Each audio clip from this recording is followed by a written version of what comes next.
Okay, welcome back to the Mo Mayor podcast. Today's guest is Nick Corsentino. No Sean today again. Couldn't make it. Hopefully he can make it in future episodes, but he couldn't make it today. But we're rolling along. Show goes on. So Nick, if you want to introduce yourself, that'd be amazing. Yeah, my name's Nick Corsentino. I went to elementary, middle, and high school for 1 year with Adam and Sean too. He was there. I am a senior at the College of the Holy Cross in Worcester, Mass. Um, I started rowing in 10th grade. I moved to a new high school. They offered rowing there, and I played basketball, I played football. Realized that, I'm not really going anywhere with that. So I was like, all right, I'll try this rowing thing. I like boats, I like water. How hard can it be? And I just fell in love with it from there. So what would you say was, I guess we'll go back to high school. What would you say in like high school was Hmm. like the toughest part about trying to explain? Because you just explained that beautifully right there. But like when you first started, what was probably the toughest part about explaining what rowing is? Because I mean, you ask somebody what rowing is, they're not gonna, oh, like you row a boat and stuff like they're not gonna Yeah. understand what that is. Well, I guess the hardest part would be, explaining why I do the things I do, why I would tell people, I don't want to go out on Friday night because I practice tomorrow and oh, you can just miss one or, why I like enjoy making things harder for myself. Not to, that sounds like a little like grandiose, but it just really, I think, changes your mindset. Really makes you enjoy the process a lot more than the result, I think. Mhm. So you mentioned you went to Holy Cross. That's where you go. That's D1, correct? That is D1. Yep. Okay. So what led you to Holy Cross? Why not another school? So I didn't know a lot about rowing going into college. And I'm going to be completely honest here. I thought I was going to maybe do it for a year or two. I didn't really know because I had a buddy on my high school team who went to Penn, and I always saw him as like someone whose level I could never get to, like something so far-fetched. He was a rowing guy. I was just kind of doing it. So I was like, all right, maybe I'll do it. You send your recruiting questionnaires out. You fill those out to a few schools. Um, yeah, so I went to Bucknell for a visit. They were doing they were doing like an erg test day thing where they invite like the families of the rowers. That was pretty cool. But then my dad had a business trip, um, and he we happened to be stopping through Worcester, and he was like, "Hey, you want to come check out Holy Cross?"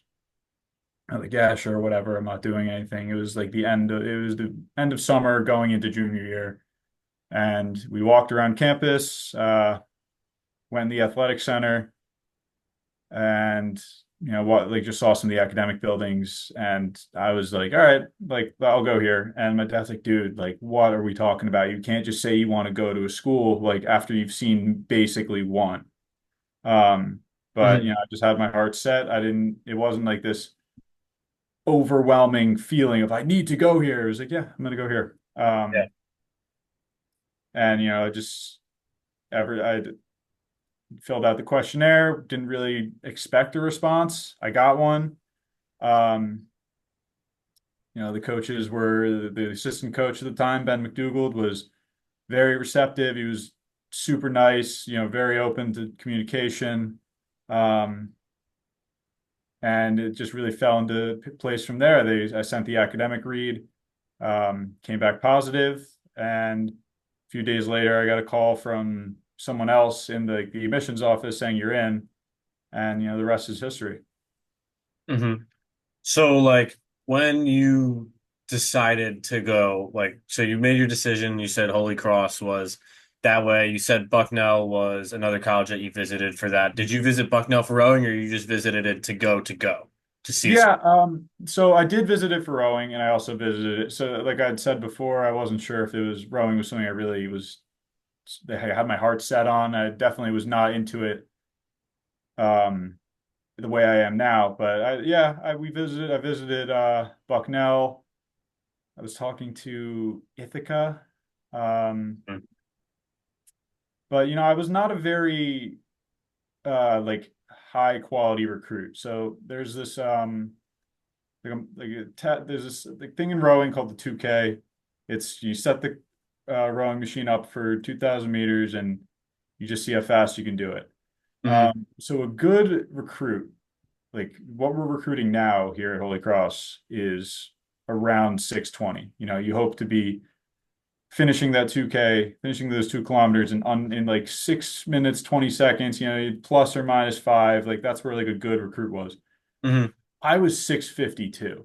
So um now, like if I tried to apply to Holy Cross, they would like they wouldn't even I wouldn't see the light of day here.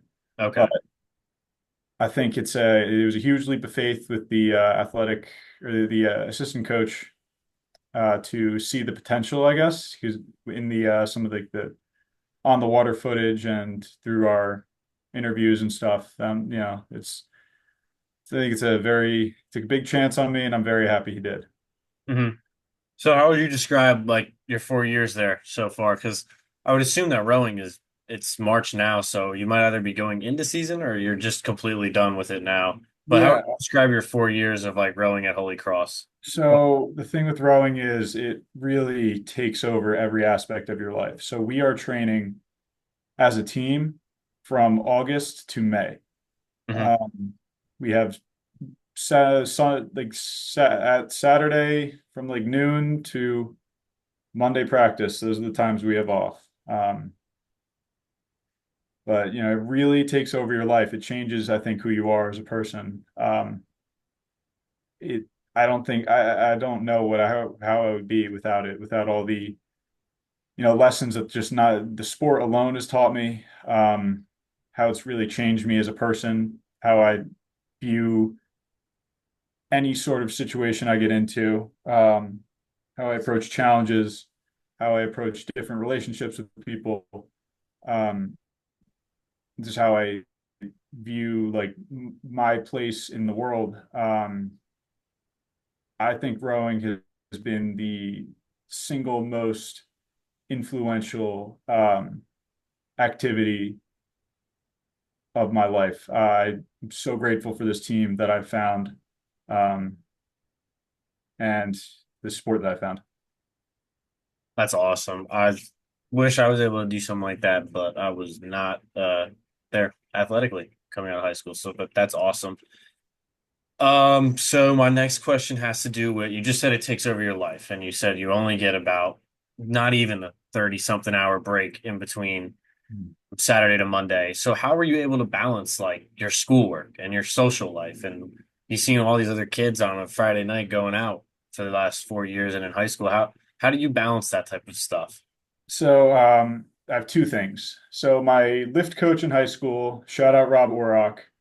Um, he would always just tell us, like from sophomore year on, it would just be ringing in my head. If you want something bad enough, you'll find a way. If you don't want it, you'll find an excuse. So the whole balancing your time thing, if you're sitting on your phone for half an hour, that's half an hour you could have spent getting what you need to do done so you can be in bed by 10 so you can get enough sleep to be ready for practice tomorrow.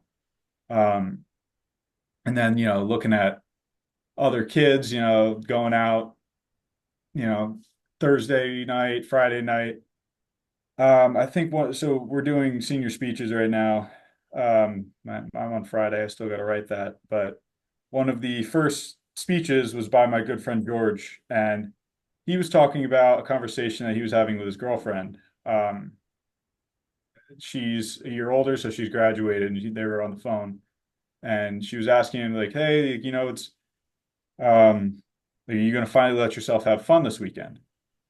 Refer just like saying like, "Are you guys gonna go out, whatever?" Hmm. Um, and he was like, he said, the things that I find fun, I find waking up at 5:30 to go eat shit and die on the erg with my best friends. I find that fun. Yeah. I find it fun to have a big dinner, go to bed at whatever, like 9:30 on a Friday when everyone else is out, because I'm working towards this goal, Hmm. getting faster, getting fitter, making sure that I'm mentally tougher. Hmm. That's what's fun.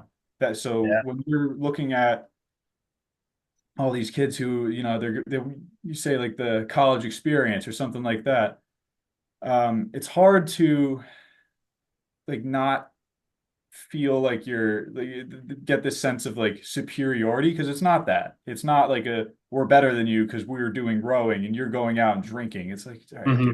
relax, get off your high horse. It's we're doing different things here. Like I Yeah. want something different than you want.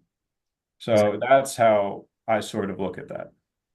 Yeah, that's an awesome. I wish Sean was here to hear that one because Sean would eat that up as far as like the being able to. That's what I find fun, and that goes for like a lot of people. I feel like so. I feel like that was a awesome response, not just from you, but from whoever said it originally. Yeah.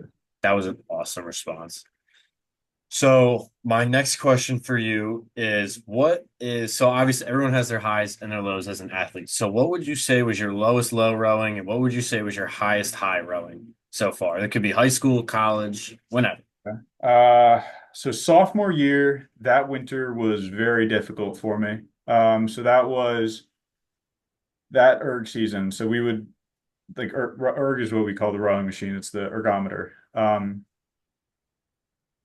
That was a pretty tough season for me. Like we would have basically 4 days in a row of just high intensity, like aerobic threshold work. I was not getting nearly enough vitamin D that I should have. And when you do that, like aerobic threshold work rather than like long and low, like steady state work, you like really deplete those hormones and you just get into this like snowballing of like constantly needing to prove yourself on the machine. And then when things don't go right, you really associate your entire self-worth with that like score. And then school was not going great. And it was just it was a dark period, I think. And what helped with that was sort of taking all the weight that I put myself like on myself on how I performed on these workouts, taking that off of myself, realizing like, it's only what you make of it. It's only as hard as you make it. It doesn't really matter what kind of numbers you're pulling if the effort's there. Mhm. Um, because, when push comes to shove, by the end of the spring, some random workout that you did in the winter, where you placed isn't going to matter. What's going to matter is, your heart doesn't know what kind of splits you're pulling. Your heart only knows it's working really hard, so it needs to adapt. Mhm. Um, so like by the end of the spring, those 142 or 143, that is not going to matter. What's going to matter is just did you face the challenge with all of your effort and do it for the guys around you, not just for yourself. And that's the problem. I was doing it for myself. I was doing it for my own ego and sense of glory rather than being a part of the team. And Mhm. that's something that I really had to work on. And it takes a while to get past that. But that end of that season, um, it was the New England Championships. That's a week before we go to Eastern Sprints. So we race like I think MIT went to that, and then a lot of other a few D3 schools, but we still competed in that year. D3, that's nothing. That's no joke. There's some fast and big boys in those Mhm. boats, and we in the 2V category, so the second varsity, we in the morning we didn't put up the fastest time in the time trial, so there would be A, B, and C in the morning. The time trials where you're just fighting for lanes in the afternoon. Yep. So, um, we won our time trial, but it was not a great race. We were not together. Um, we started getting walked on at the end. So the other boat, I think it was Trinity, who we had been holding off for 1,500 meters. In the last 500, they really started coming up on us. So Mhm. if they had started that sooner, maybe we wouldn't even had gotten that first place. But so we got first place in that time trial, but Williams so there were three heats in those Yeah. trials. So Williams, like 10 minutes later, goes and blows our time out of the water. Okay. And so, going into the afternoon, you're kind of like, dude, what are we gonna do? Um, but instead of like internalizing that, being like, what did I do wrong? Did I do something? Was I like doing something that was messing up the boat? Was I doing something that was messing up the other guys, like their rhythm? We just kind of, instead of like catastrophizing and closing in, we sort of, I don't even know, like as eight, nine guys, we sort of like took a deep breath, got up to that start line, and we just took off. We Hmm. got up on Williams immediately, and we just held them there for the whole time. And it was maybe the most out of body flow state experience I've ever had. And that 2023 spring NERCS 2V, shout out you guys. That was maybe one of the best experiences of my whole collegiate rowing career. Well, once I edit this and put this on YouTube, I'll send it to you and then you can send a part to them. But Yeah. okay, so my next question is we caught up a few years ago and you mentioned you were going overseas to row. I Oh yeah. forget exactly, was it China if I remember? Yeah, yeah, it was Chengdu, China. So, do you want to talk about that experience? Because I've never heard of overseas rowing. The only time Yeah. athletes go Yeah. overseas is for the Olympics. So, please expand on that because that was so interesting to me. So the FISU was the World University Games. Like in America, like no one really knows about them. But when I would talk to some of the people that I met there, like this is a pretty big deal. It's like this one step under the Olympics to them. Um, so for the rowing aspect of it, we didn't really have like we were really expecting people to when they got cut from U23 to join in and join our team. That Mhm. didn't end up happening. So my friend Joe, who went to Holy Cross, he graduated that year, and then one other guy on the team. We were the only D1 rowers, and then everyone else was D3. So we had eight guys going into that. Um, What's the normal amount on a team? Nine? on a team, so it really depends. So you have the boat of eight guys, and there's boats of four, two, there's singles. Hmm. So actually, no, we had nine because one guy couldn't make the initial training, but he could make the actual games in China. So he rode the single maybe seven times. So that's seven races, 2,000 meters, um, in a single boat, and it was it was a very interesting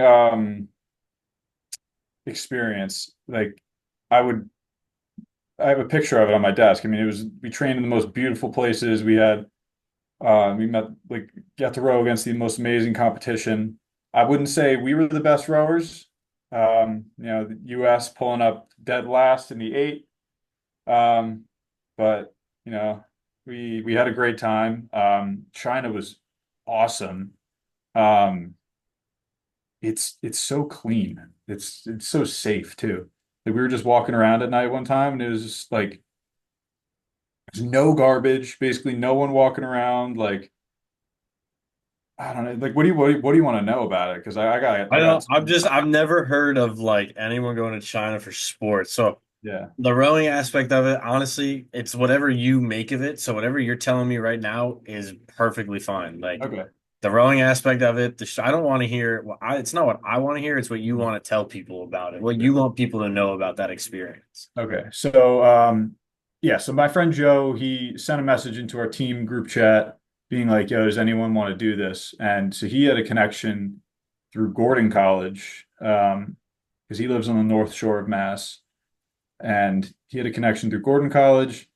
Their head coach, Maddie Hopkins, I'm not entirely sure about the connection. I think her dad had something to do with popularizing growing in China.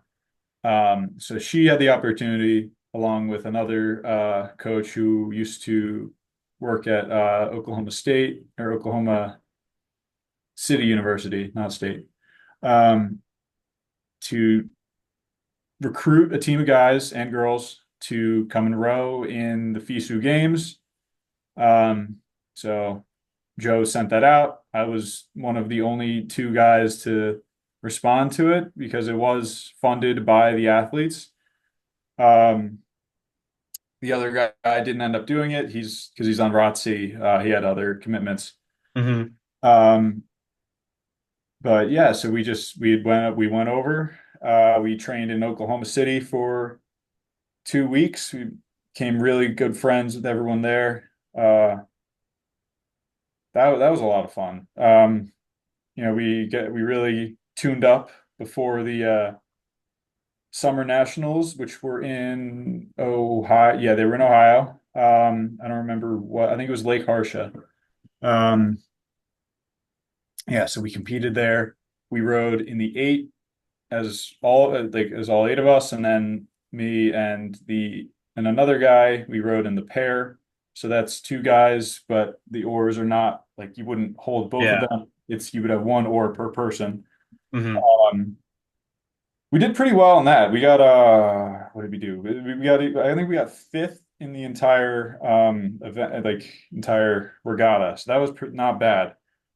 Uh, and then we should the medal hanging up. I don't from the Oh, wow. this is the I don't know if I can like show this, but like this is the credentials that we had for China. That's sick. This is the we got third in the eight. Wow. So that was pretty fun. That's awesome. Yeah, that was a fun time. But yeah, so we got third in the eight. That was it was actually racing against my I didn't know at the time, but he was going to be my assistant coach the next year. Um he rode at Riverside, so they were there too, so that was pretty fun. But yeah, then we went right from Ohio. We had a day to do nothing, and then we got on a plane to you have to fly. We flew into Hong Kong. I don't know if you have to do that or if that was just like a thing you do. Um, so we flew into Hong Kong, then we took another flight. I could not tell you where, but then we drove to um, this place we were training at, the Peishing Boat Factory in the Yellow Mountains. So we trained there for about a week. It was gorgeous, like basically like teal water and it's this amazing like picturesque landscape, like awesome. I can't even Yeah. pictures don't even do it justice, I'd say. Hmm. But so then from there, we went to Chengdu University where they had rooms set up for us, and we trained for a few days on the race course, which was it's just a 3 kilometer stretch with 500 meters on each side to speed up and slow down. And then yeah, then we competed. There was like 3 days of competition. Um, I rode, so we had a change of plans. That's the one hard thing about planning this kind of thing so far out. You don't know which events are going to be conflicting with each other. So I was originally going to row the pair again because we had gotten pretty good at that. But that was going to be conflicting with the schedule for the eights. We would have had to go directly from the rowing in the pair to rowing the eight. So Hmm. it was the guy who I was rowing the pair with at the time. We were the he was the stroke seat and then I was seven. So Hmm. those are kind of like stern pairs, like you really need that. Yeah. So we ended up doing a four instead, which was a lot further in time chronologically from the eight event. We did all right in that. We ended up being we put up like the second fastest time in the Wow. morning, and then the next day we didn't qualify by 1 second. We were right behind South Africa. Um, so we were out in that, but then we had the eight event. The eight was that was crazy because it was pouring that day. And yeah, then we had as soon as we got out there, this ripping tailwind. So it was like one last go at it. And Netherlands, oh man, dude, they are so quick. Like I think they went 5:30. We went six flat, but yeah, they Wow. went 5:30 over 2K. Um, yeah, but like that was like those are like their guys. Like we were just kind of like rolling up there, like, all right, like who do we got to Yeah, represent the yeah, US? that's Like that was that just was like like that was their U23 like Olympic development team. Like that wow. was yeah. But yeah, then we hung out. We got to tour China for a little bit. I think we were all really ready to go by the end of it. But yeah, we it was amazing. We got to see like, a lot of the country. Um, and yeah, I'm just really thankful to have that whole experience. That's awesome. That's awesome. That's probably one of the coolest experiences that we'll have on this show. So that's all the questions I have for you. If you have anything else that you want to add, feel free to add it. But if not, that's all the questions I have. Just want to say thank you for coming on, for sharing your No experience problem. of being a D1 athlete. That's awesome. You're the second D1 athlete we've had on here. So most of everyone else has been D2, JUCO, D3, whatever. The other D1 athlete was your sister that we had on here. Oh, no way. So I kind of went back to back. I interviewed Julia. Yeah. Now I have you. So that's awesome. So just want to say thank you for that, Nick. So if you have anything else to add, just say it. Um, just if you're wondering if you should do it, do it. That's what I'm gonna be writing my senior speech about, and hopefully I'll get on that soon. But it's a big thing in rowing. Whenever you'll finish a workout, you're like, oh damn, I feel like I have more. Like I should have gone for it earlier. I should have sprinted with 600 left instead of 300. That applies for life too. Just Hmm. don't wait, go for it. Okay. Well, thank you for watching the Bowmare podcast. This week was Nick Corsentino. Just want to say thank you for watching and have a great week and the rest of your night.